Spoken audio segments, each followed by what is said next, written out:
Welcome back, everyone. While you are getting seated, just a few words to thank the author of the graphic recording you see on your screen, Letitia. Thank you very much, Letitia. She will be with us the 2 days, so she will create a graphic recording of the 4 sessions, and then we're going to disseminate and use that for our communication. So thank you very much again. So we start now with the second panel of the day. In this second panel, we are going to try to highlight the pivotal role that local and regional authorities play in driving healthcare transformation. It's not just about the national level. Regions, they have a key role in supporting innovation and fostering collaborative ecosystems, and we're going to see that also thanks to the work of Work Package 9. And we're going to understand how the subnational entities can play a key role in reshaping the healthcare landscape. The moderator will be Maddalena Ilario. So thank you very much, everyone. Maddalena, the floor is yours. Thank you so much. So thank you, everybody, and welcome to the second session. I am very privileged and proud to be here today. I would like to congratulate the partnership for these 2 years of work, for the organization of this meeting, and thank you for the invitation and the opportunity to be here today. So if I may have the remote control, thank you, and the slides. We will have an overview at the expectations for this session. So we have been talking a lot, we have been listening and learning from the previous speaker about the transformative role that regional authority can play to drive sustainable development at regional level.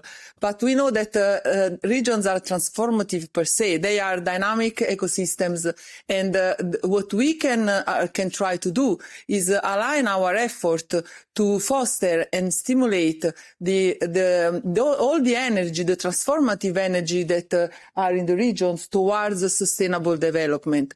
They also are present different maturity levels, and these maturity levels are applied to several domains. There are differences between regions and within the same regions, and this is very important when we think about the responsibility that the regions have to plan across sectors. This is important because in this role they can ensure that not only resources are shared, but also risks are shared. The risks are undertaken when you push innovations forward. And this is why it's important that the partnership is aware of this role and can, in a way that can drive good practices to be transferred from one sector to the other, because the transfer of a good practice from one sector to another is a multiplier of impact.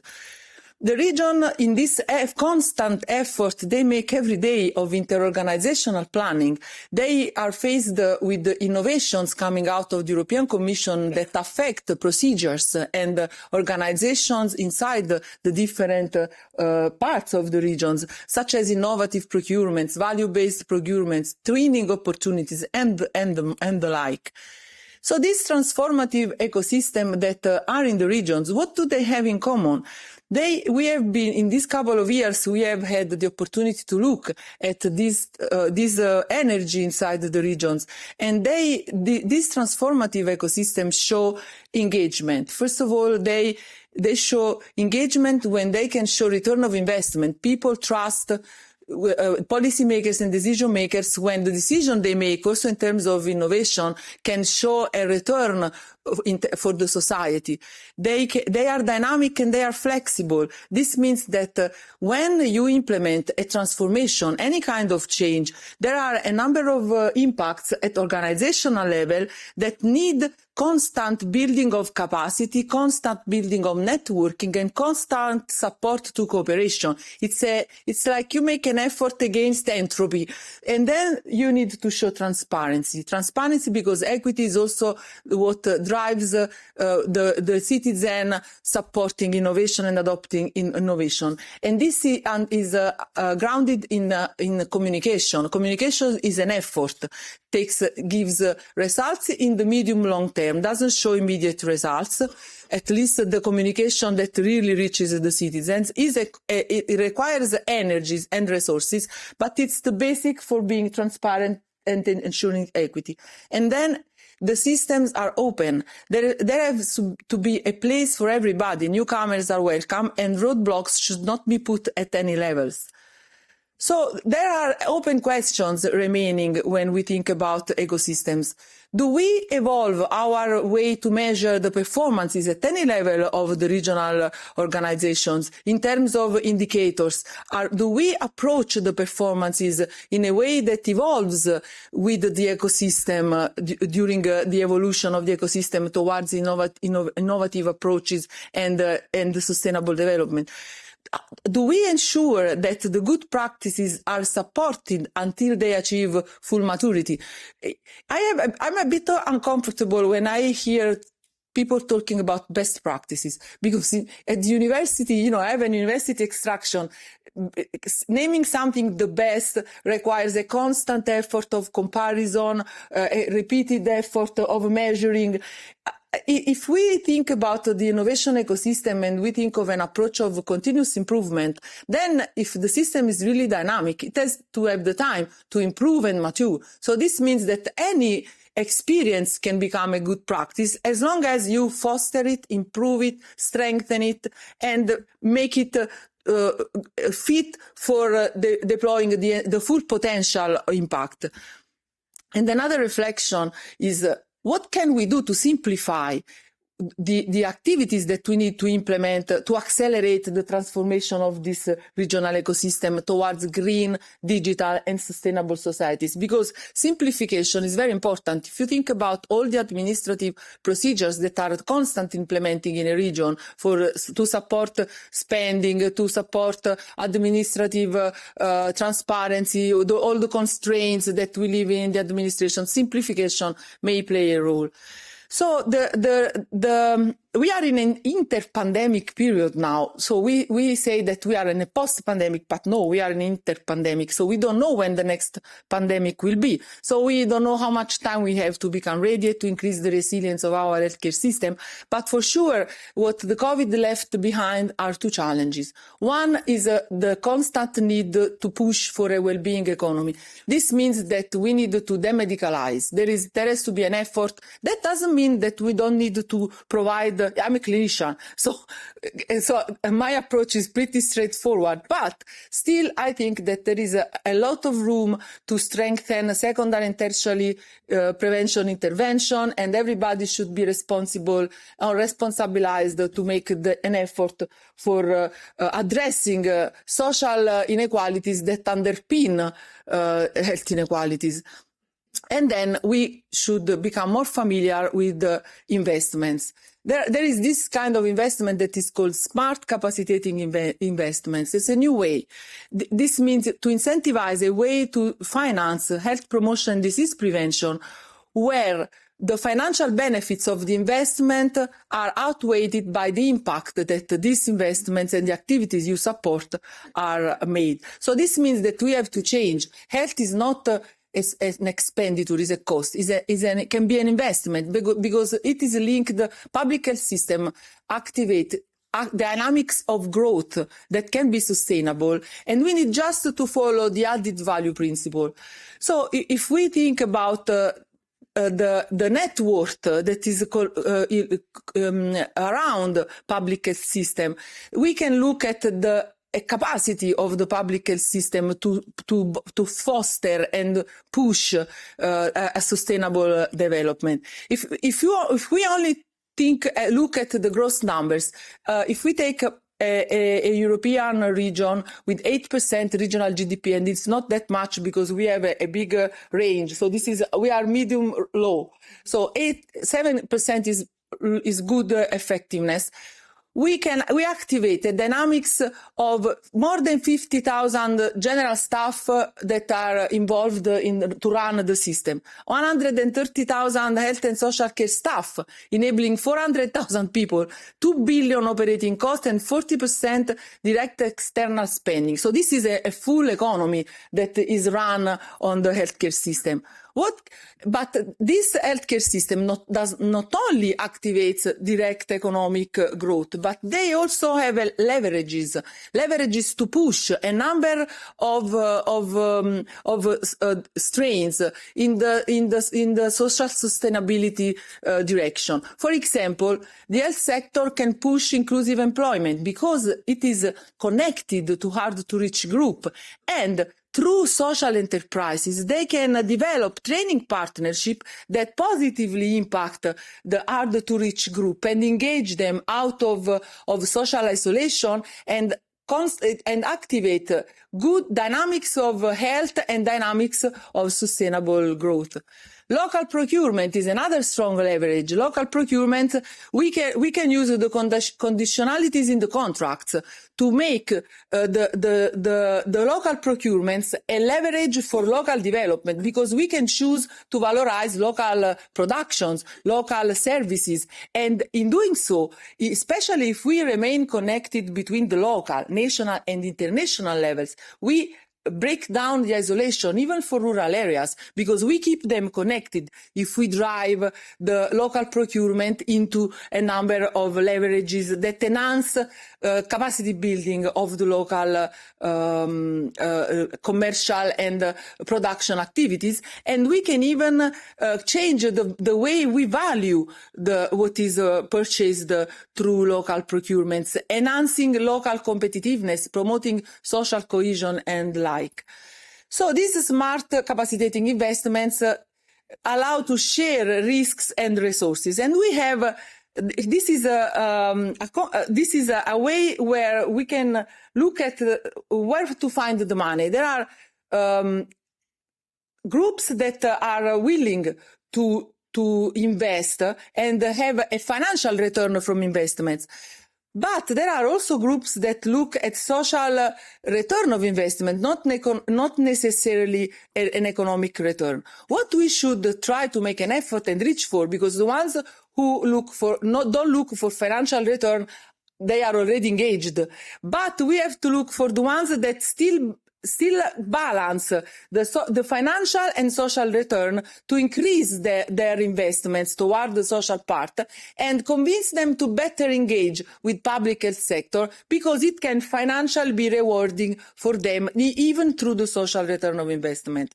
There are good practices, like for example, there is an NHS Trust experience through the Macmillan Fund. There is an anchor organization that is experimenting a new alliance with the public health sector, where the funding is paid back only if the outcome is achieved. If you don't achieve the impact, you then invest, you don't return the funding, and you can reorient the investment. This is a way to reduce the risk and mitigate the risk of the co-investment. This is so the THCS could be an anchor to our regional healthcare system, to share the good practices and explore alliances between public and private sector, and ensure that the risk is mitigated of investments in social return of investments, and we can expand our integration with the other investors. If we look at the THCS funded project through this lens, then there are questions we can arise now that the projects are up and running. We could still strengthen their impact if we ask ourselves, will the project provide something that it can be embedded, integrated into the regional health system, at least into some of the regional health systems that are around? If they can, are we envisioning the business model? How are we going to fund it? which payment methods are going to be needed. We still have time in the THCS to plan this ahead. And can we also disinvest in something that this innovation is replacing? Because you also want to disinvest what's becoming obsolete, because there is a way we need to leave behind what's obsolete. So this colorful slides is just a way to look at service readiness and maturity levels.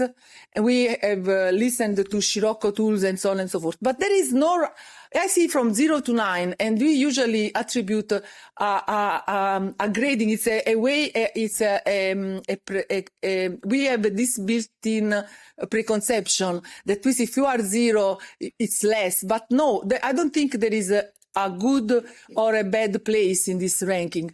You have to be in the place you belong to, because the objective is the progress. It's improvement. It's not, nobody wants to be 9 in the first place. You want to progress. So just it's good that we have the tools to assess maturity. It's good that we have the tools to assess readiness, and the partnership provides a place where we can anchor ourselves to each other to ensure that everybody progresses.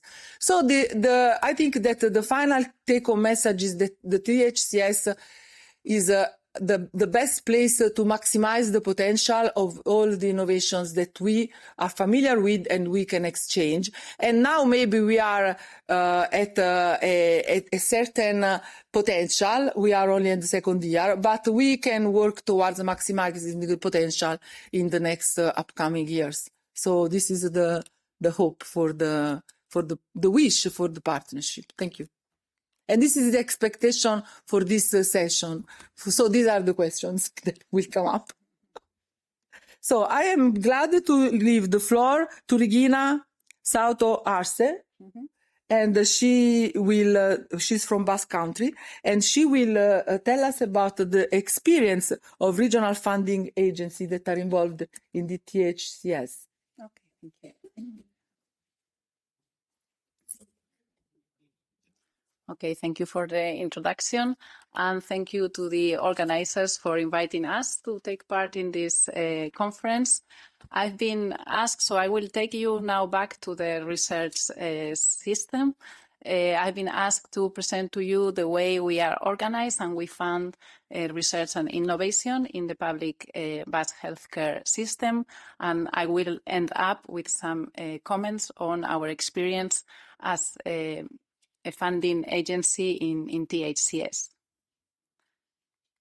So first, as some general features on our healthcare system, as some of you might know, in Spain, health is a competence that is devolved to the regional level, to the autonomous communities.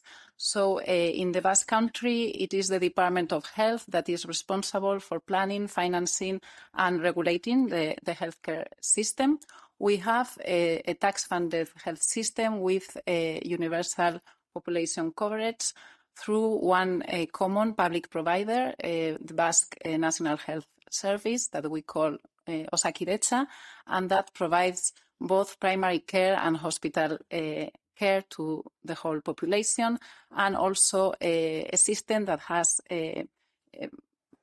access free at the point of care. So as regards the organization model, following an integrated care model in the Basque Health Service, care is provided through 13 integrated healthcare organizations. Each of these integrated healthcare organizations joins under single management several primary care centers and a reference hospital for specific geographical areas that are depicted in this picture, and covers the whole territory and provides care for our population that is of about 2.2 million inhabitants, with an aging population as in other European regions. In fact, we have currently more than 20% of the population of year 65 or higher years of age. So regarding the topic of today, how we organize research, development and innovation in the public Basque healthcare system. So we have at the top of the governance of structure, the Department of Health again, who, among other things, is responsible for defining research policies and strategies, and also for the main research call for funds. Then we have another foundation, that's where I actually work, BioF, which is the Basque Foundation for Health Innovation and Research, an entity that is dependent on the Department of Health and has a coordinating role in this whole health research and innovation system. It acts also what we call as a corporate head, we say it, of the 4 existing health research institutes in our Basque Health Service. These 4 health research institutes are the agents, the entities that actually carry out research in the Basque Health Service.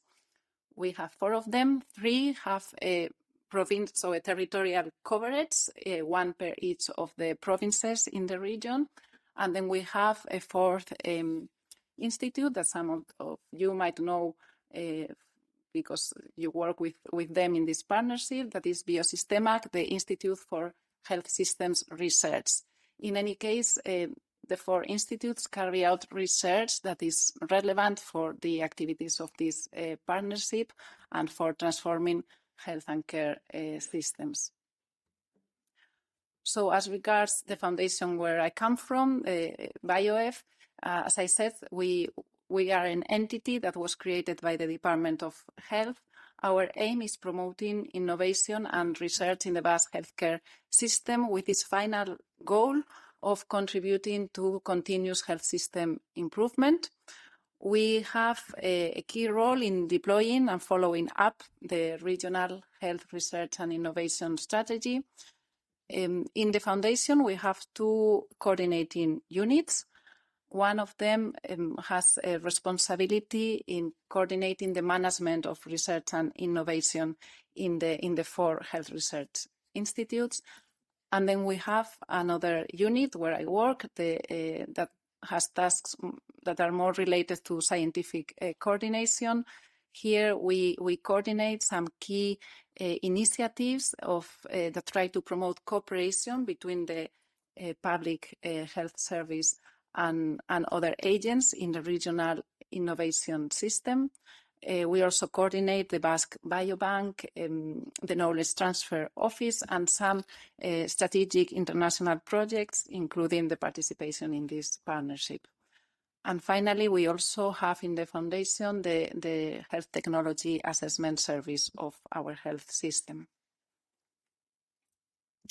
So as refers to the strategic framework, at the regional level, we have 2 key strategies. One of them is the Basque Health Research and Innovation Strategy of the Department of Health. This strategy aims at deploying a vision of a health system of excellence that implements and integrates results from research and innovation, and does this in cooperation with the other science, technology, and productive actors in the region. And then another key strategy for us in this area is the research and innovation strategy for smart specialization. This strategy has been defined in the Regional Science, Technology and Innovation Plan for 2030. This is a strategy at the Basque government level, so it's interinstitutional and interdepartmental plan. And within this plan, we have defined this RIS3 strategy that identifies 3 sectors where efforts on research and innovation are to be strengthened in the 10-year period that covers the plan. And one of these 3 sectors that has been prioritized is the area of personalized health. The smart specialization strategy in this area is led by the Department of Health with the support of BioF as technical secretariat. And again, here we have the double aim of contributing to improving population health and care in the health system, while at the same time also contributing to competitiveness of the Basque industry that develops solutions to respond to the health challenges in the system. We also deploy this strategy supporting and promoting cooperation between all the actors of the quadruple helix, and we deploy the strategy in cooperation between the public healthcare system, science technology actors in the region, companies, and also representatives of the patient or of patient organizations. And we have identified 4 thematic priorities where this strategy particularly focuses. So we can say that in the 2 main public strategies on health research and innovation, we have among the common objectives, the one of contributing on the one hand to health system improvement, and the other one that is promoting the cooperation within the Basque health research and innovation ecosystem. We usually depict it in the way that you can see in this slide, with the Basque Health Service and its related research and innovation entities in the center, and cooperating with other research centers, technological centers, universities in the region, also the main private healthcare providers, the companies that are associated in our region in the Basque Health Cluster, and other more basic research organizations. So now on the second theme of how we fund research and innovation in the system, here in the figure on the left, you can see how the sources of funding of research and innovation activities in the public Basque healthcare system come from, and the main source of funding are public sources from the regional level, about the 63%. An important share of this funding comes from direct grants from the Department of Health and also from the Basque Health Service to our health research institutes, but we also use funds from competitive funding sources.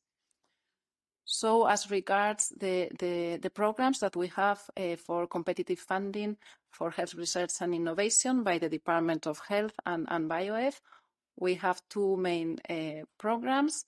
I will not go much into detail. We have a yearly call for research and development projects of the Department of Health that among its 4 lines of finance, finances also the category of projects on health services research, and which also has some lines of finance that are targeted at the thematic priorities of the Smart Specialization Strategy on personalized health, and also some finance that is targeted at cooperation between the public healthcare system and other agents of what we call the Basque Science, Technology and Innovation Network.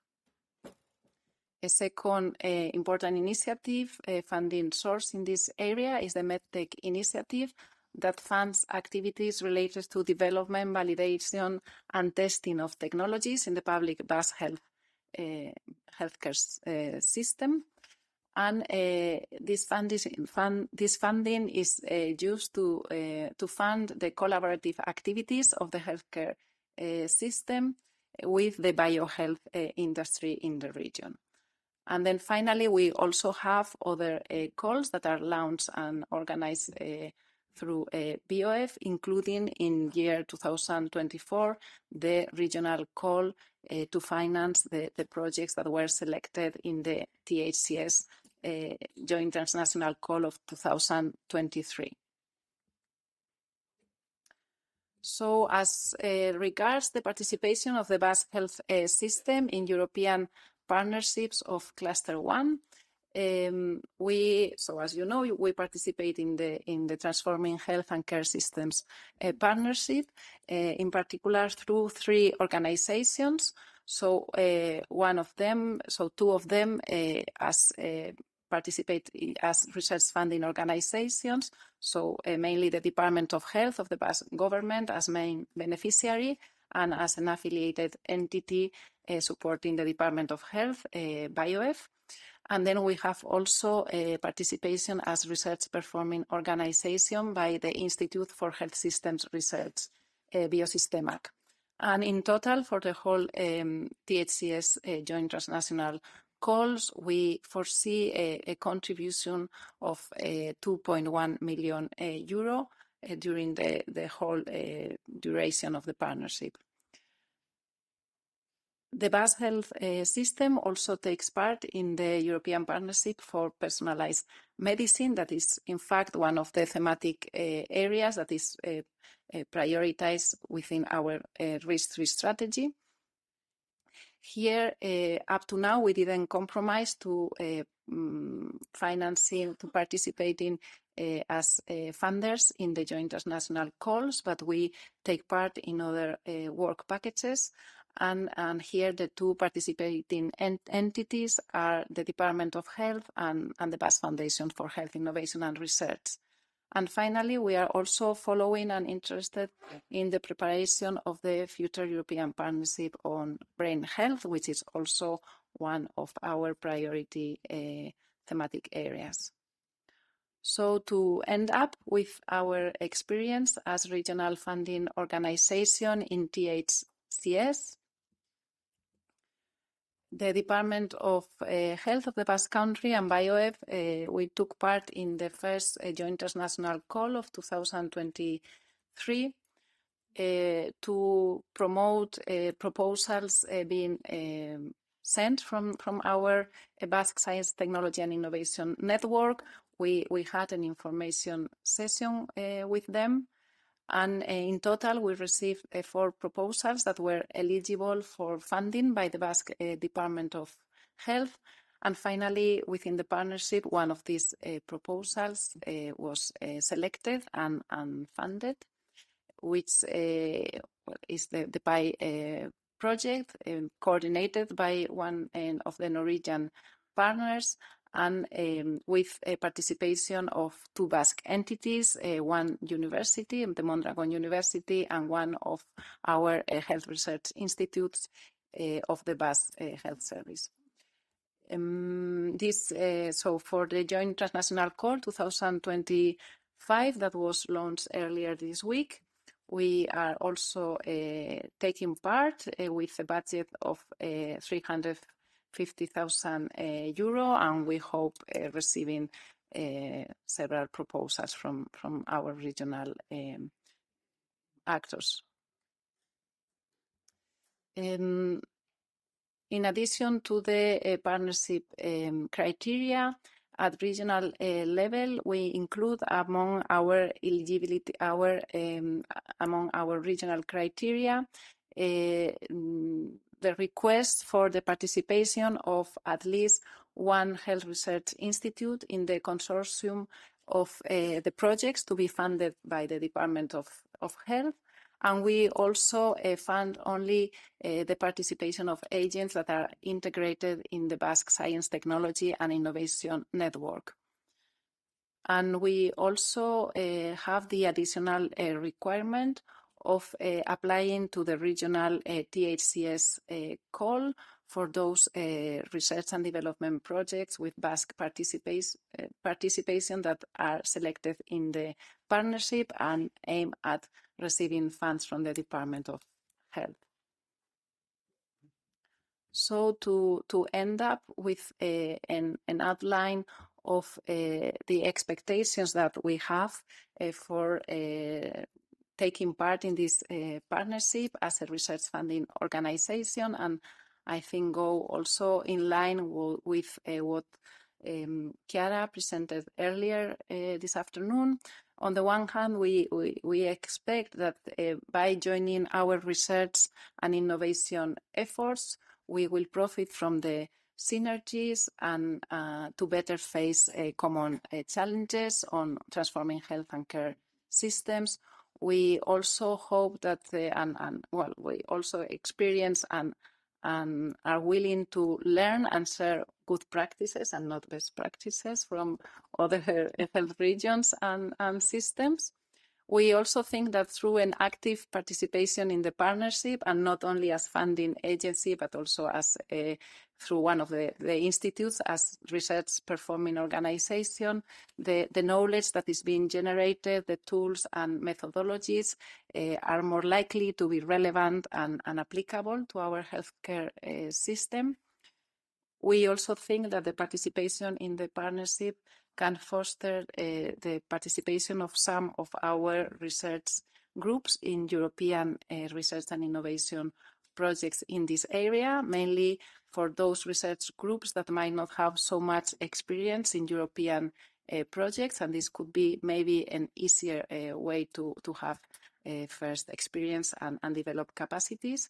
And then finally, through the eligibility criteria that we added at regional level, we also expect promoting further cooperation with of other agents in the Basque Science, Technology and Innovation Network with the healthcare system.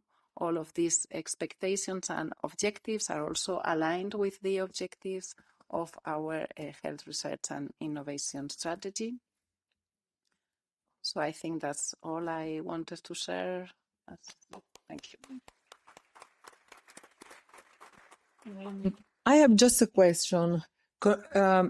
This is an impressive organizational organized ecosystem with 13 integrated healthcare organizations.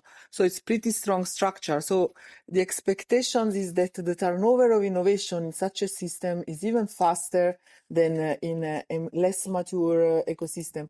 How do you manage to ensure that the tools and technologies and softwares that you develop constantly in the ecosystem are integrated and updated, so that you do not have bits and pieces that are fragmented and are not aligned in terms of innovation? Which kind of system of monitoring? How do you manage it? It is very interesting. I don't know if I can answer this question, but I can. What I can say is that I think in the Basque healthcare system we profit from a very well developed and structured regional innovation system as a whole.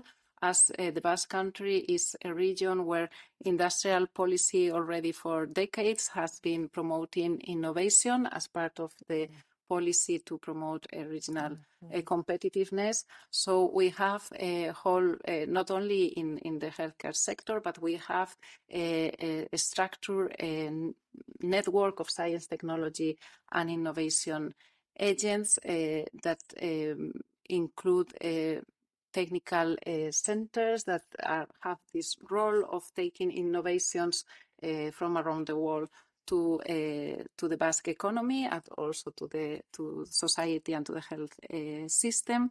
So you also have health technology assessment. Yes, we also have the health technology assessment in the service. Yeah. In Spain, we work as a network in health technology assessment. So we share the studies across the services, and well, I think also the development of research and innovation projects in the system is also another way of keeping up to date with innovations. Thank you so much. So are there questions from the audience? Okay, so I would like to invite Valeria Cenacchi from DG Regio, Unit D2 Cross-Border Cooperation, to talk about the indirect funding that the European Commission makes available for the regions. Not for all the region, huh? I will No. explain that. And not for everybody. So good morning, everybody. Oh, no, good afternoon. It's better. Yeah, I feel a bit of an outsider here today, because I'm not so familiar with the research word for Horizon and else. But I think they are not crazy, those who invited me. So it's my duty to explain you why there is some interest to know each other, let's say. So I do work for a program that is called Interreg. And Interreg is the case support among the European funds. It's the case support for what we call territorial cooperation between region, countries, but across the border. Today, this program represents 86 cooperation programs for about 10 billion of EU contribution that are invested. And those programs involve regional authority, local authorities, national authority as well, and partners and relevant stakeholders at local level to implement them, because we cover different type of sectors in those programs. So and we are in shared management, so we don't finance directly project. We do negotiate together the main priority, the main objective, let's say, but then they are managed jointly by managing authority. It's important to see that under Interreg, cross-border probably has not the same meaning as you usually have. For us, cross-border means really we are in place-based approach. So for us, cross-border means two regions that are a border in the middle, a national or internal or external border. So this territorial dimension for us is very important. So it's not the same cooperation as cooperating between Oslo and Madrid and other regions. So we are really working on a territory. It's important to remind when Interreg started, because it's an old program. We are as old as Erasmus almost. It was launched in the 1990s, and it was there to support the conversion, the reconversion, the economic, let's say, reinvention, the socio-economic reinvention of border region after the creation of the EU single market. But we are still speaking about the single market today. So there are many reasons why Interreg is still there. And Interreg has kept this kind of pioneering DNA to experiment new practices, new way to make public policy and to experiment somehow the EU integration.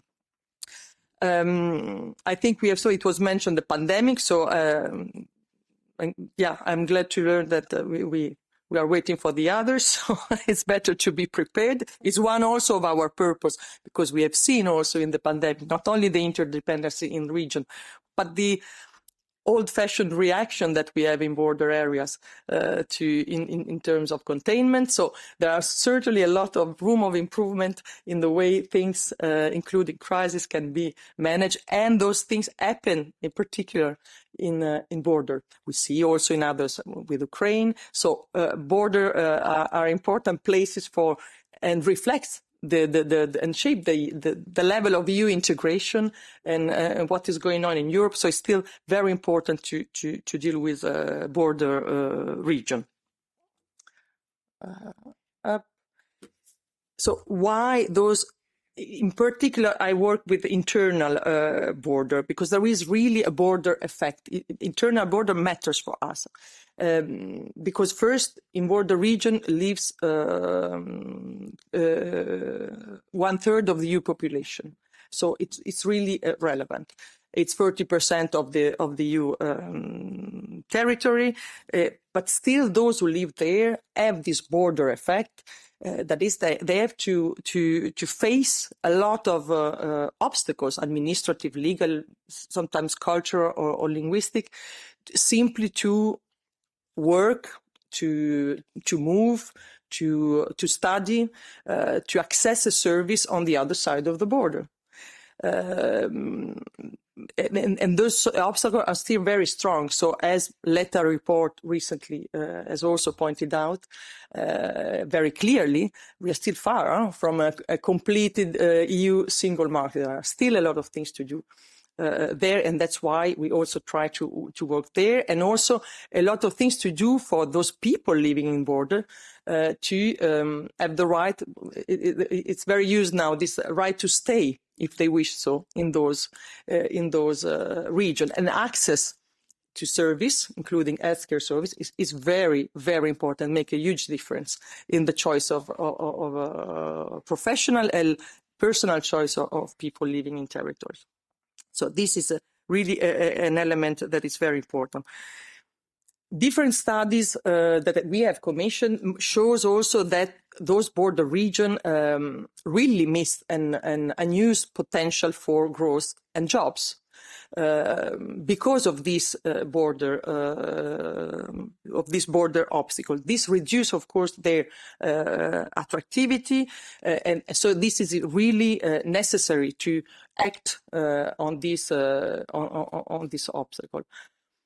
And that's why Interreg has moved over time, because now we are kind of a very mature program after 35 years almost next year. Beside supporting investment, we are moving more and more towards a policy-driven, let's say, policy and action, let's say, in order really to act on the enabling condition and that can improve the cooperation, including, for example, to develop cross-border public services, which is something that we really want to work much more now and in the future. So to come to the topic, your topic of the day, which is healthcare.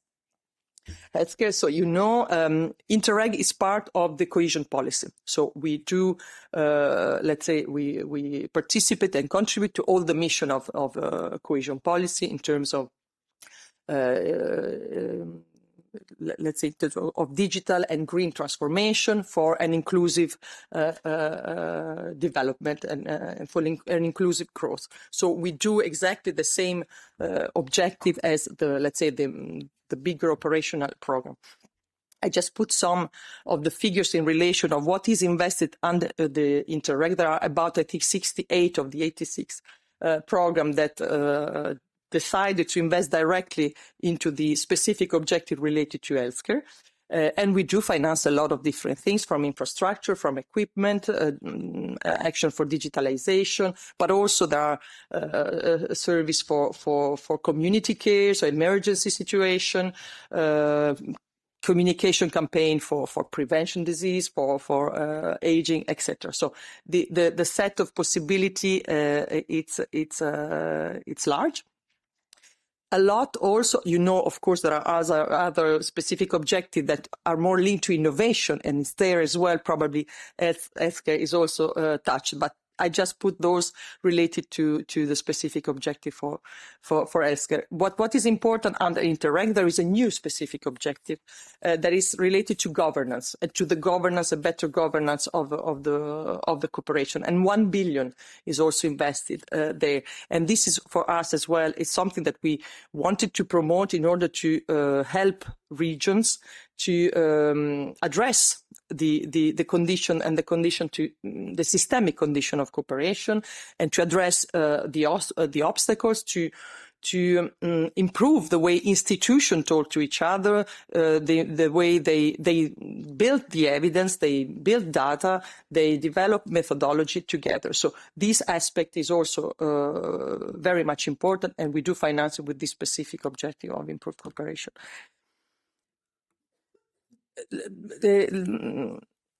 I just put here an example of one kind of project that we finance. We finance hundreds and thousands of projects on those programs. But I think this one was telling of the kind of approach that we would like to promote, that is really the approach of a cross-border functional area, trying to see those areas crossed by the border as a unique territory where there are things that can be developed in common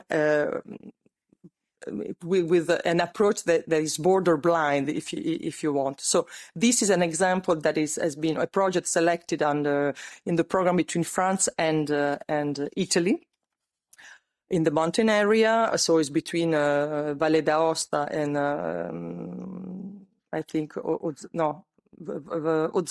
or I think Haute-Savoie. Yes, thank you. Haute-Savoie. And so the purpose of this project is the cooperation between two hospitals in order to share stuff, to share some of their resources and equipment that they have, and to organize jointly their provision of care in the field of digestive disease. for us, it's very interesting because if you see the set of interventions that are possible, it's really the idea of develop a very holistic approach centered on the patient needs, including, for example, also thinking about the transport, the way the patient can access those services. And this is a kind of integrated approach, holistic approach that we and sustainable approach that we want to support. We invite also our beneficiary and our program to combine funding sources. So mainstream program, the program that are a regional level, the regional and national operational program can also participate to that effort. As you are speaking here about transformation, I don't see, it's very bottom-up approach, of course, from our point of view, but I don't see any better transformation and transformative way of two hospitals of two different countries to work together as one unique service that serve a population as if it was the same population from one country. So I think this is also a way, it's a different way from what I heard before here, but it's a different way to transform, but it's also a way to transform the way care is provided. There is, of course, at stake economy of scales. It's also common sense. Huh? There are a lot of economies of scale eventually to do, but there is innovation to be circulated in this exchange and this way of working together. And of course, there is better health for citizens, because there are places where access to earth is still very complicated. And we need to serve all the territory in Europe. So this is the idea of what we try to finance. We have other examples, very nice one. I was speaking about another one between France and Spain. You see the link if you are interested. There are many that you can find in our database. Beside the funding with the programming, we also develop since 2017, there was a commission communication on this. So we want really to develop the thematic support to our program and more generally to the cross-border cooperation. Because we feel that we felt that we need to work on the horizontal dimension of cooperation to complement the territorial perspective, to put them together, because we need also to understand and to act to the specific condition of cooperation that enables or impedes cooperation sector by sector as well. And so we do that in many ways. We have made reports, events, networking in order to try to connect those two words. And I'm here also for that, the words of a thematic sector and the one of regional decision makers. And sometimes I don't know or don't connect always well together. We do also internally. I do work very well with my colleague in DG Sante, so we try to develop initiative also together internally. We have made together some works on some evaluation or some studies. We have made an event together, so also we try on our side. I would like to mention one specific initiative that we also promote, that is in relation precisely to obstacles, to those border obstacles, legal and administrative obstacles. It's called B-Solution, and it stands for border solution. It's a very simple, let's say, mechanism. We provide, together with the European Association of Border Region, we provide expertise, not money. And I open into brackets some, because I heard even before, and I heard it often, it's all about money. We precisely think that it's not always about money.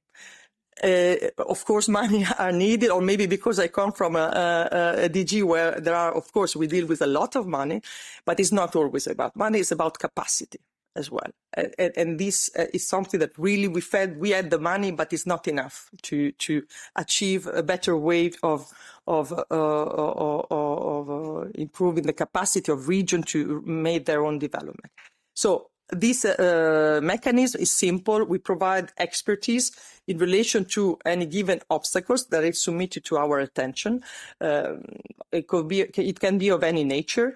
In the health sector, I think you know them perfectly. For cooperation, there are typical barriers for cooperation that are related to the reimbursement of medical expenses, the lack of coordination between the bodies that are responsible, the capacity to access a service, the recognition of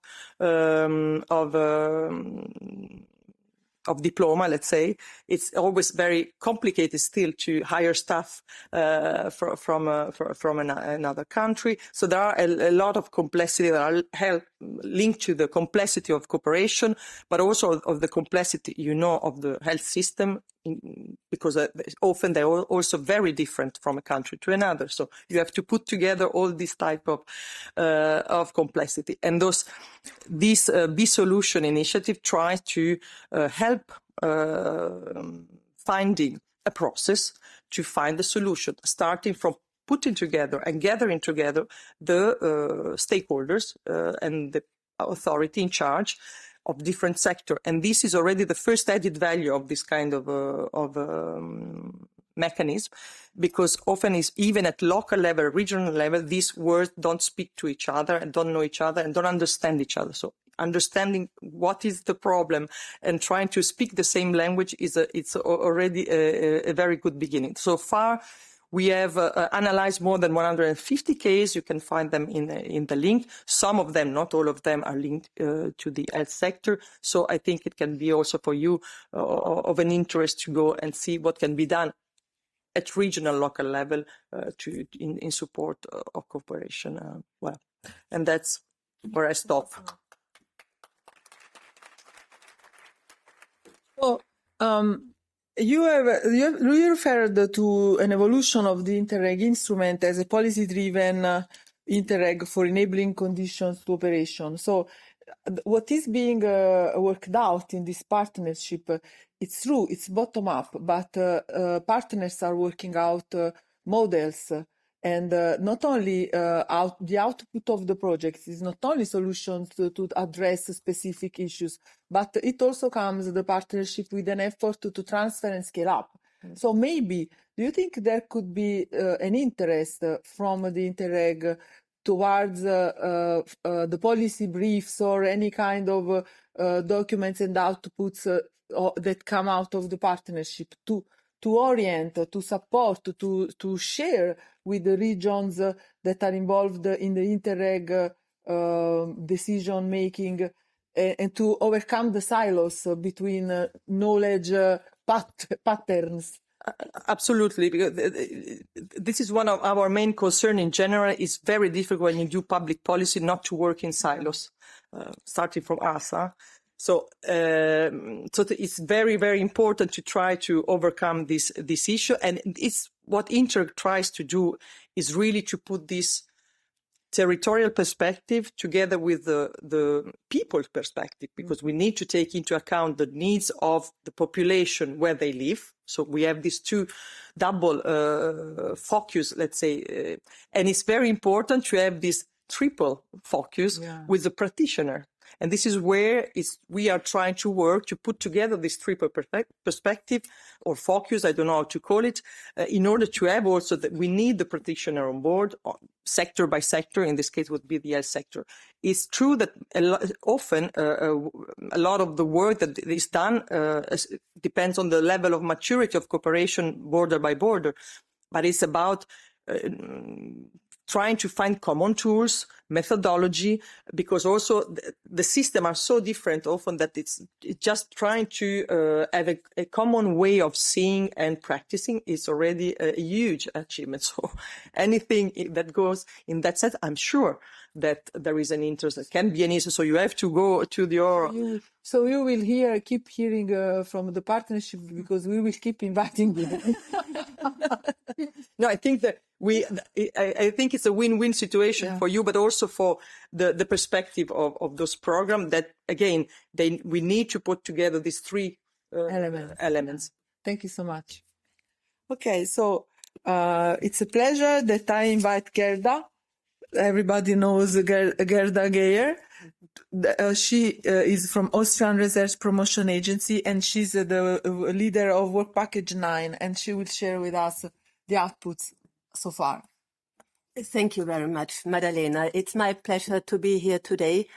And as you can see from the first slide, the partnership has dedicated a whole work package to the strengthening of ecosystems. And that's because it is our notion that ecosystems need to be there and active in order to be able to transform health and care systems.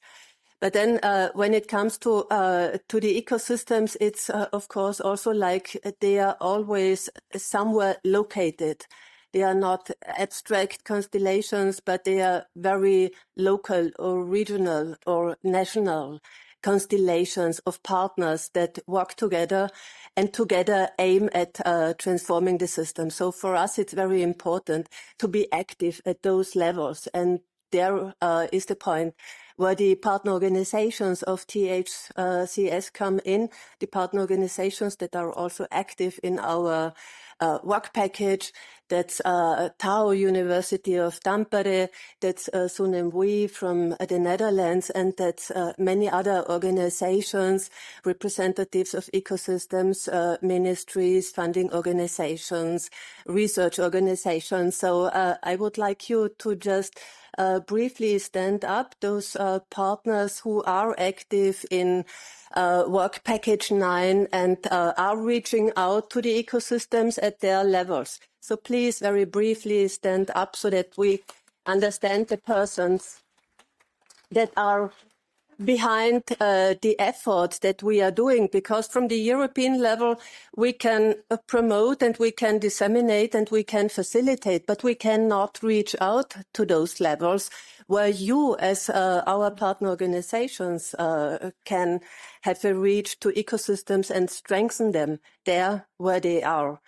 Then when it comes to the THCS overall approach, it is, of course, that we are aiming at transforming the health and care systems towards more people-centered health and care systems. So the people are at the center. People, users, patients, and we have three major strands of activities. That's the filling of the knowledge gaps, that's the boosting of health and care systems, and that's the implementation and transfer. And the ecosystems play a role in all of those dimensions because, of course, when it comes to the funded projects, we have to see that they embrace also an ecosystem-wide approach so that the outcomes that they produce also can have an impact at the national, regional and local level. Then when it comes to the boosting of health and care systems, it's much about liaising stakeholders, facilitating exchange, reaching out to them, learning and communication. Then with implementation and transfer, of course, the ecosystems are really the main constellations to drive the change and to drive the transfer and to drive the implementation of new approaches, of new solutions. So the target groups for our Work Package 9 activities are, on the one hand, the ecosystems that are out there at the national, regional and local levels. We try to identify them and we try to learn from them and then share the learnings with our partner organizations, but also with the wider community. Another very important target group is the funded projects, whom we try to support in embracing an ecosystem-wide approach and in taking up important topics for already preparing the later implementation of new approaches, of new solutions. Then at the national, regional and local level, we have our stakeholders with whom we are in contact and with whom we are aiming at establishing bi-directional communication so that on the one hand, we can disseminate our learnings and our approaches, but on the other hand, we also understand what is going on, what is of importance, and what initiatives are also there at the national, regional and local levels. So ecosystems at a very basic level are defined by us as constellations of diverse partners that are working together and trying to achieve a commonly defined goals. Then, of course, ecosystems can be defined along different other dimensions, like the level of activity of the ecosystems, starting from a very small level, the micro level, where you would work to develop a solution together or implementing a solution, to the meso level, where you already have in mind different aspects, different approaches, different services, for example, and try to implement them at a larger level, up to the macro level, where also the funding possibilities are represented or the ministries are represented, and the rules are, so to say, established, or where about financing decisions are being taken. But it's, of course, also like those levels do not exist by themselves, but there are connections between the levels. And of course, also from the micro level, it is important to take into consideration the macro level. And also for the macro level, it is important to understand what is going on at the micro level. So they are in continuous interrelation and also communication, or should be at least. Then you could also differentiate according to different levels of maturity. Of course, there are also ecosystems that never would call themselves an ecosystem. It's just a bunch of actors that are trying to do something together, and they don't even yet know that they are related at a very important and meaningful level, but they just would not call it an ecosystem, just trying to do something. Then the consolidating level, where you might already figure out, oh, it will be important that we keep in touch and really do things together and start to align what we are doing. So that would be the consolidating. In the forerunner level, you would already really have a commitment and already maybe dedicate resources to the common activities. And then at the beacon level, the highest level, so to say, you are also able to show the evidence and to really create impact that can be measured. Then, of course, ecosystems can be about innovations, so single changes to a system, or what we as Transforming Health and Care Systems Partnership are aiming at is the more complex approach, where you do not only focus on one very specific small angle, but try to combine, try to bundle, try to have a larger impact. Dimitra was mentioning that for her, transformation is always related to scale. That's a very valid point. You could also say it's related to the complexity, or to the differentiation, and to the more holistic approach that you have. We did not yet really define it, and maybe it's also not important, but the transformation aspect certainly goes beyond just a very small single approach and a very small single change. And the more you aim at transformation, the more complex, most probably also the related ecosystems will be, and the interrelations between the actors and partners within the ecosystem. So for identifying a transformative ecosystems, we have developed a template which we have given to our partners and sent them at their levels, national, regional, local levels, to identify ecosystems. And that's a continuous task. That's a continuous activities that we are doing. So far, we have identified, together with our partner organizations, around 25, 30 ecosystems that we can label somehow transformative ecosystems. They are being analyzed and will continuously being analyzed, and we are aiming also for having a bigger number of transformative ecosystems that we can work with and also do the analysis upon. But what is very important for us is that we are currently not aiming at a quantitative approach. So it's not our aim to have 500 ecosystems identified so that we have an impressive number and can put long lists of links on our webpage. But it is currently our approach that we really try to establish a qualitative contacts, that we have really good and also more sustainable interaction with the ecosystems, and there our partner organizations are key. Because in many cases in health and care, the ecosystem partners at the national, regional and local levels have very small resources available, and they like to be in touch with the national representative and channel information via them to us as a partnership, and have the information flow also going back via those partners. That's the current status that we have. Then we are still at a very early stage of our partnership and still are going on until the end of 29. So a lot of more learning steps, of course, will occur, and we are very much looking forward to seeing that.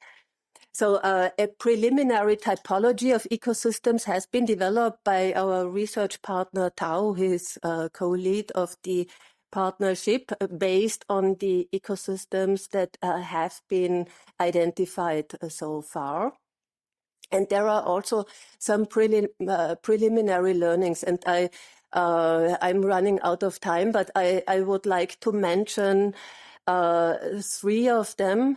One is citizens somehow have to be related to the ecosystem, otherwise it most probably will not be really a transformative ecosystem in health and care, because of course there you have to take into consideration the persons, the citizens, the patients, the end users. So that's something that we have found out so far. Then another thing that is not something that you can easily measure, but that is very important, and that's the personal level of the individuals that are in an ecosystem. Normally, good things happen because there are persons who make them happen, and it's not because you have regulations or rules or because somebody has told you to do so, but it needs a bit more to make it something special. And that's also something that has been highlighted with several of the ecosystems. You need the commitment and you need the engagement. And I'm mentioning that here because I think that's also for us as a project funding partnership very relevant, that we also look in funding projects, in selecting projects, who is really a good promise for making an engaged project, for really driving it to an outcome that has a potential of being implemented, that has the potential of creating impact. So the personal level, I know it is hard to measure, but it should be in our minds when we design the calls, when we select the projects, because it's the persons that make the difference, and then the constellation of persons and the right ideas that they then develop, and the drive that they can develop is just what really makes transformation happen. So that's very important. And then for transformative ecosystems, also the monitoring activity, the look at what can we measure, how can we prove that we are effective, that there is really an impact of what we are doing, is also a very important dimension. Then with the last slide, I would like to take up something that Madalena has mentioned also before, that also in funding solutions and approaches, in funding, for example, prevention, in funding health, we also need to think about new mechanisms. And one of the very valid approaches is also to look at value-based business models. I know that when people are talking about transformation in health and care systems, it's very obvious that you are asking for the policymakers to be there and you are asking for the research to be there. And then, of course, in the more advanced view, you also take into consideration the patients, the users, the organizations that actually deliver health and care services. But what is also very important is to think about the enterprises, because in the end, when it comes to the transformation, many things are not possible without having enterprises aboard. It's about the digitalization. It's about also new offers. Think about new offers. Think about scale, as Madalena mentions. But also think about new ways of delivering services.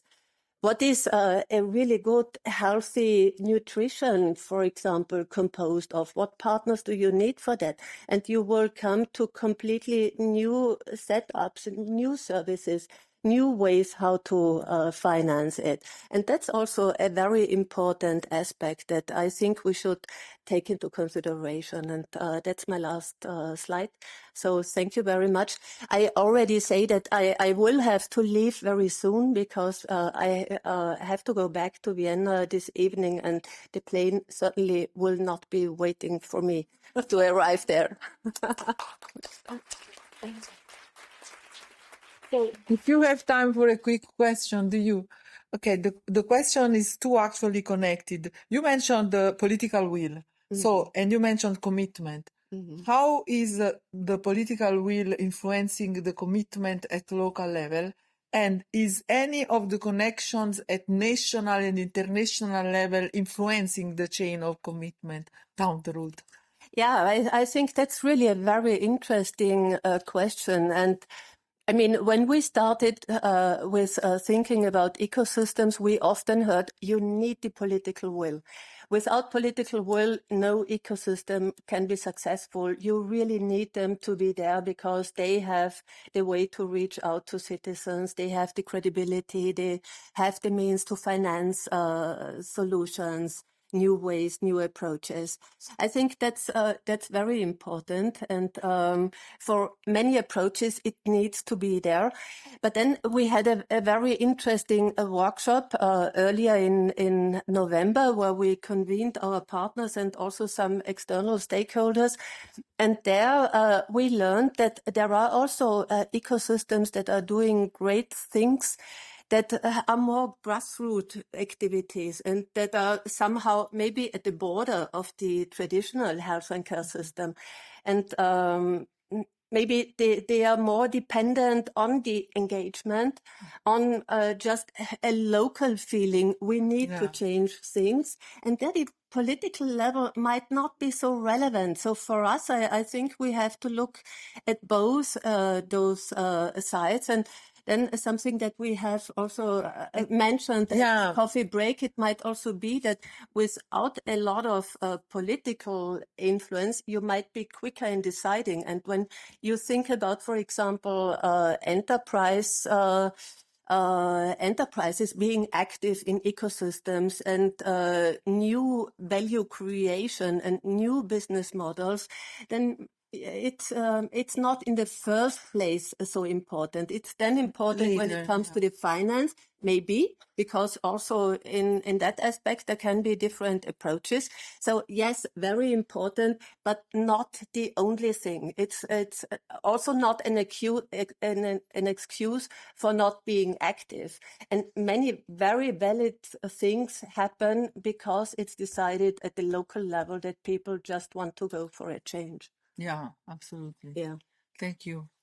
Okay, so I have to leave. I wish you a very nice conference today and also tomorrow. Thank you so much, and see you next time.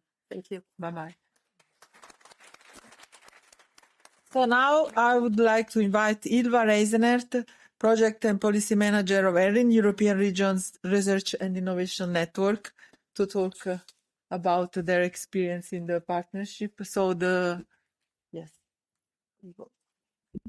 Wonderful. Thank you so much for inviting me, and thank you for that introduction. I realize I have the kind of almost insurmountable task of keeping your attention despite the hour and standing or sitting between you and the drinks. But I will try to be brief. And actually, I realized that I'm in good company, and many of the things that I would have liked to say or the points that I wanted to make have been iterated by several of my colleagues. So that's wonderful. So I work for the European Regions Research and Innovation Network. We are a platform representing about 120 regional research and innovation ecosystems. And now we have been talking about healthcare ecosystems. And when we talk about ecosystems, it's rather the research and innovation ecosystem, but it's of course very much integrated into other sectoral ecosystems at the regional level. So our members are many times regional authorities, but they all represent a territory, bringing together local and regional authorities, universities, private sector intermediaries, or any other actor that is engaged in the development of research and innovation production in a place.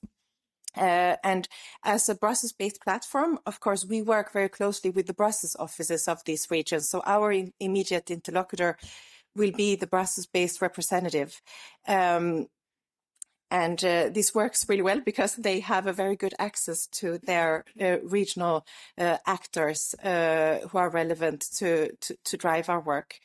And I've been invited here today to talk a little bit about our experience, how we foster exchange and cooperation between the regional innovation ecosystems, but also a bit what our members think about the partnership instrument. So I'm going to try to end my presentation with a few remarks at that level. So first, a little bit about our missions, what we are here to do. So really the philosophy behind ERIN is that research and innovation happens in a place. The ecosystems at the regional level will allow for a better impact and an impact creation and more results from research and innovation activities by connecting these innovation ecosystems. Then at the European level, we can together achieve a greater impact as a global region. So we try to bring the place-based perspective to EU research and innovation policy and programs. But we also work directly with our members to make connections and better facilitate engagement between our member regions, European institutions, but also, of course, other partners who are present here in Brussels or who are engaged in the European project, so to say.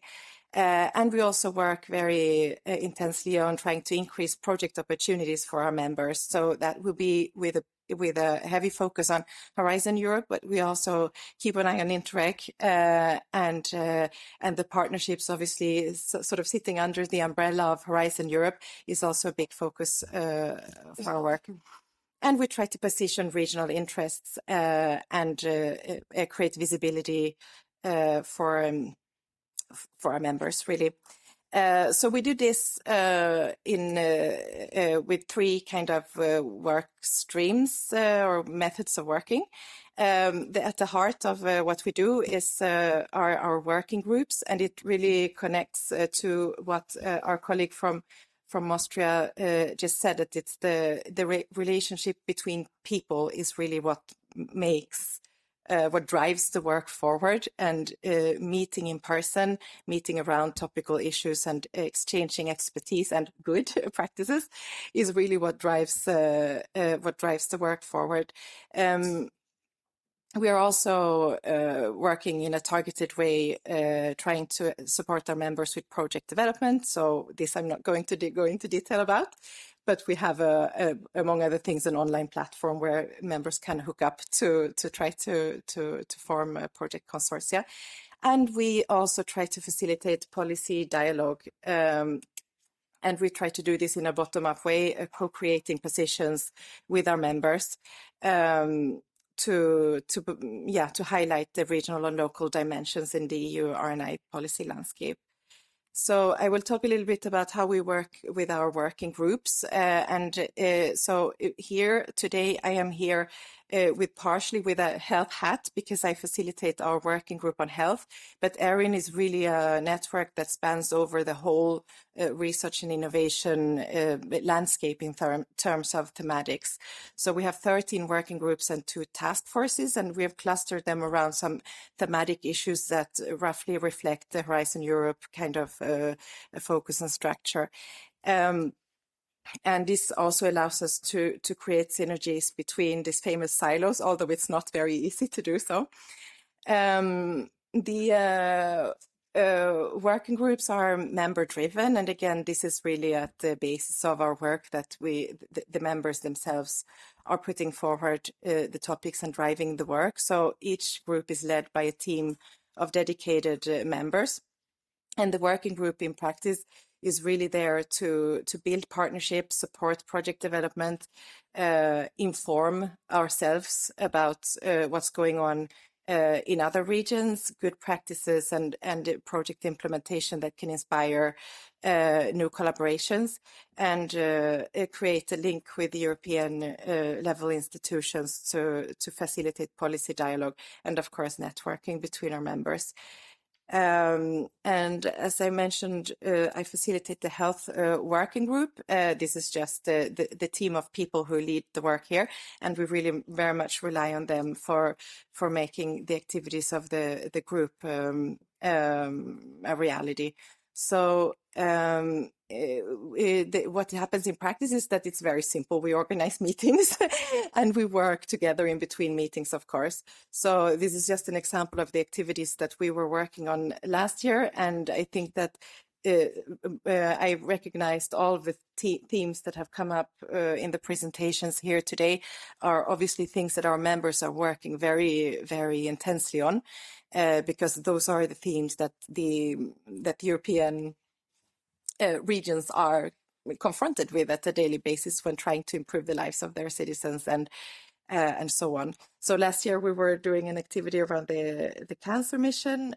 We did a meeting on skills in the health sector, and in 2 weeks we are organizing a meeting on innovation procurement in health, where we will showcase a number of projects and initiatives happening in our member regions, and discuss with a colleague from DG RTD around these themes. And in October, we also organized a dedicated meeting within our policy working group on the European partnerships in FP10. And that has resulted in some of those comments that I will have on a subsequent slide. So the working groups, they are setting up priorities together, and these annual work plans are the result of a co-creation process based on really a very wide membership survey. And we are now in the process of setting the priorities and the meeting schedule for next year. But these are the priorities that our members have identified as the most pressing ones that we would like to discuss during the coming year. So, of course, this resonates very much with everything that the THCS Partnership is working on, and that things that we've heard today. So it's about digital transformation. It's about the One Health agenda and planetary health, environmental health impacts and aspects of healthcare. Prevention, of course, is a very important theme that I would say almost all of our members have highlighted, notably in relation to the aging society and demographic change. Life sciences, more on the technical side. Cancer, again, following up on activities we have done prior regarding the cancer mission.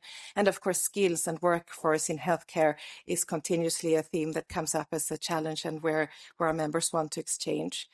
Mental health, again, linked to prevention, and of course, continuing the EU funding and project development support, and informing about relevant funding opportunities. So in terms of our policy work, this is taking place within a dedicated working group on policy.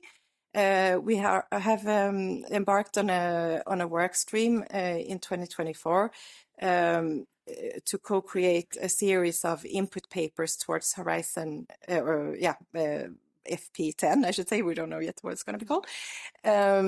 So two of these papers have already been finalized and published on our website. It's one about the EU missions, and the other one is about the widening program.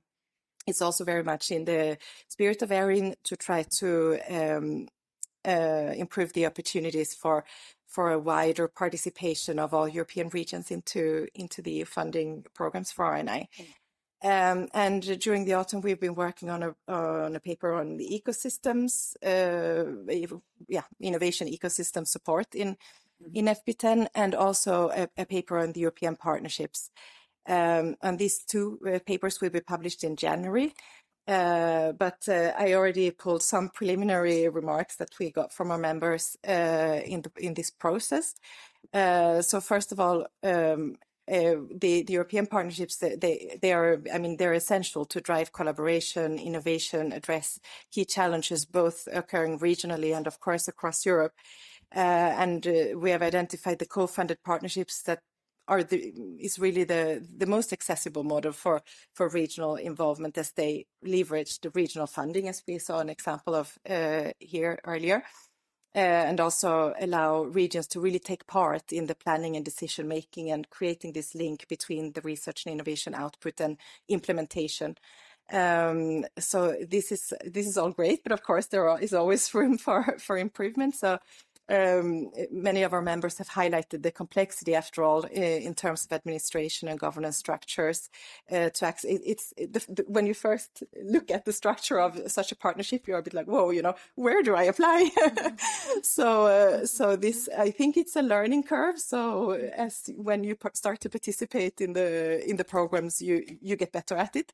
But in order to attract more newcomers and the actors that are not necessarily so experienced, reduction in the administrative complexity is, of course, always interesting.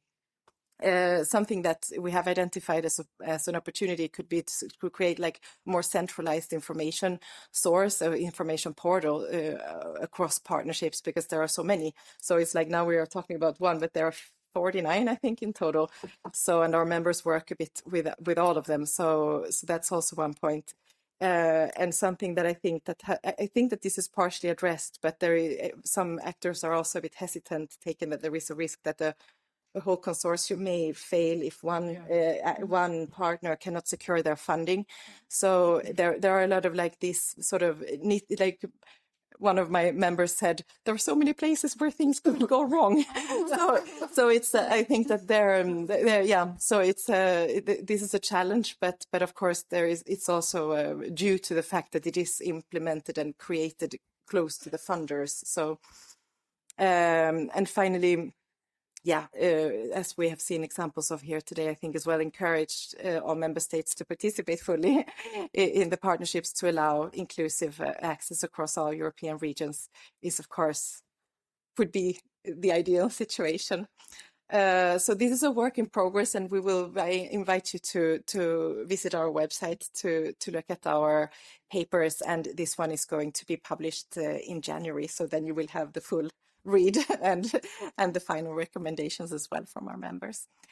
And yes, that was actually my last slide. So I tried to be brief, but I'm sorry about the time. Oh, I have one question, because I saw a very interesting reference to innovation procurement. Yeah. So I was wondering, as you also referred to training, are you developing some documents to facilitate the implementation of innovative procurements at regional levels?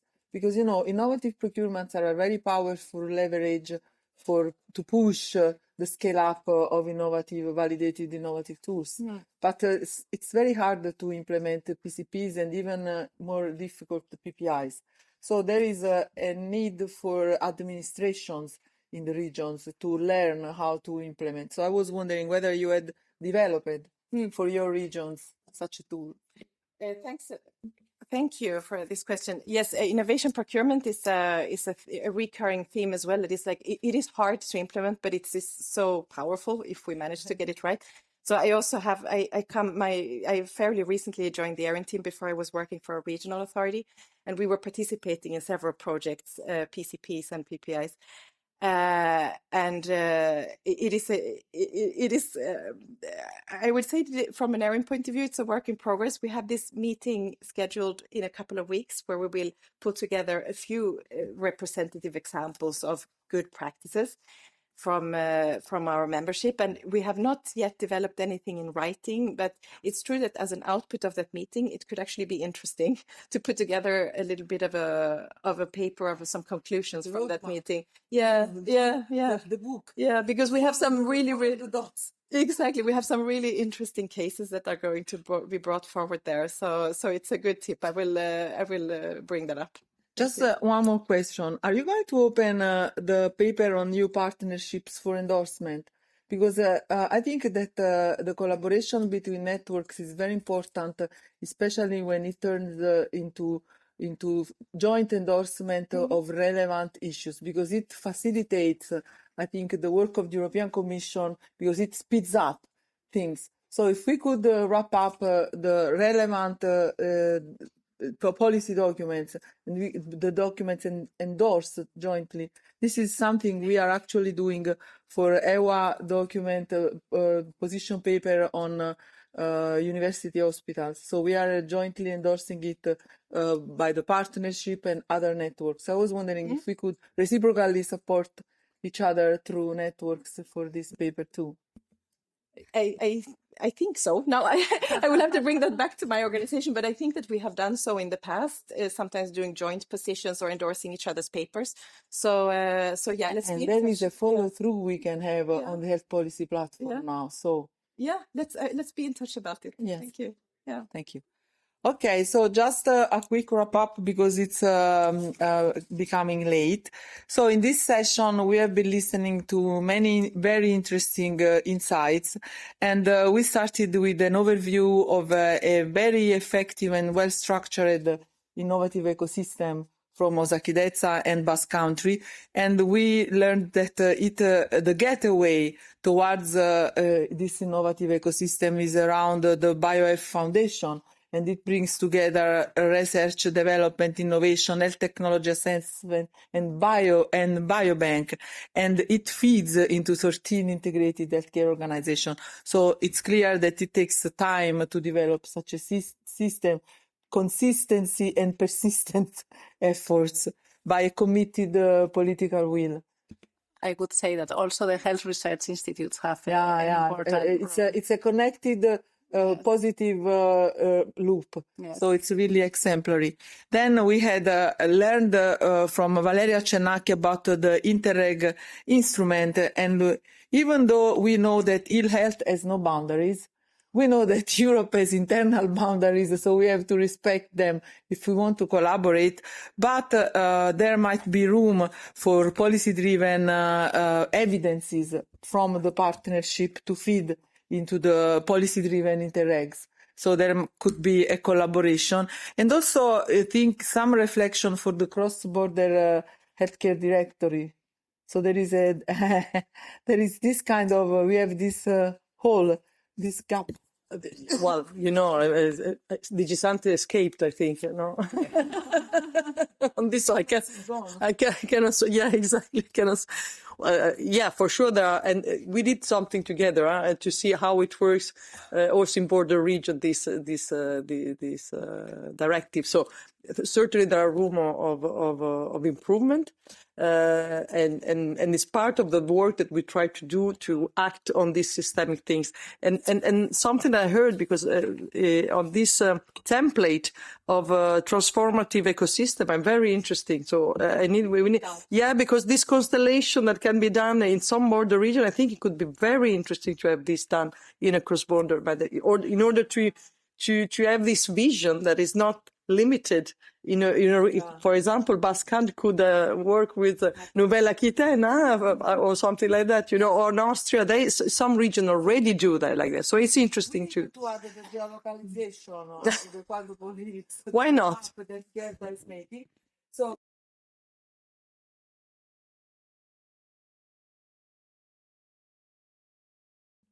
how people drive the change. So the people drive the change, and it's important that the ecosystem liaises with people, reaches out to people, and communicates to people. And there are three levels: macro, meso, and micro, and we need to keep them connected. And also, we learned about the need to measure value-based solutions, and also that transformation can be related to local maturity. So that is an important element to keep into account. And then we learned from Erin that planetary health has a very important role, because from the overview you gave of different working groups, there is a strong element related to the One Health aspect, also of the environmental built environment, natural environment, and the effort you make on bringing people together on papers that are written, document that people agree on content, and maybe some of this paper could be discussed to elaborate joint policy documents, joint statements across networks and coalitions. So this is I should maybe just clarify that since our membership is quite big and diverse, we don't always have all members signing up to each paper. So sometimes there is it represents the majority of our members sometimes. So it's also that, it's a bit fluid. So this is also, it can always be. I think that the good work that comes into writing should never be wasted. So I think it should be further and further exploited.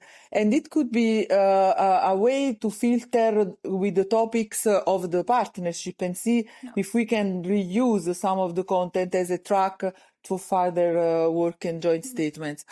Okay, so I think I would like just to say that Tuscany region will make available the presentation, and they thank you for the attention to their presentation, and apologize for not being able to participate in presence. So I would like to close the session here, and thank you for your attention.